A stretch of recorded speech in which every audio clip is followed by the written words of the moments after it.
চাওক এই ভিডিঅ'টো প্ৰত্যেকজনী বোৱাৰীৰ বাবে আৰু প্ৰত্যেকজনী ছোৱালীৰ বাবে। কাৰণ এজনী ছোৱালী এখন ঘৰলৈ সেইকাৰণে বিয়া হৈ নাহে যে তাই স্বামী হাততে আচলতে মৃত্যুবৰণ কৰিবলগীয়া হয়।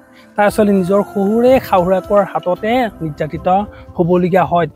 তাইৰো বহুত সপোন থাকে, তাই একেলগে এখন ঘৰ সুন্দৰকৈ গঢ়ি তুলিম বুলি বিয়া হৈ আহে। কিন্তু তাৰ পিছতো ল'ৰা ঘৰৰ মানুহৰ প্ৰেছাৰত পৰি তাই আত্মহত্যাৰ দৰে পথ বাছি ল'বলৈ বাধ্য। যেতিয়ালৈকে আপুনি নিজৰ ঘৰত থকা বোৱাৰীজনীক নিজৰ ছোৱালীৰ নিচিনাকৈ জ্ঞান কৰিব নোৱাৰিব, তেতিয়ালৈকে কিন্তু সেই বোৱাৰীজনীয়ে সুখত থাকিব নোৱাৰিব। তাই এপদ এপদকৈ মৃত্যুৰ মুখলৈ নিজকে ঠেলি পঠিয়াবলৈ বাধ্য হ'ব। চ' এনেকুৱা নকৰিব, কাৰণ আপোনাৰো এজনী ছোৱালী আছে আৰু সেই ছোৱালীজনীকো যদি আনৰ ঘৰত গৈ সেনেকৈ কষ্ট দিয়ে, এনেকৈ যদি আপোনাৰ চকুৰ সন্মুখতে যদি নিৰ্যাতন কৰে, তেন্তে হয়তো আপোনাৰো মনটো বেয়া লাগিব।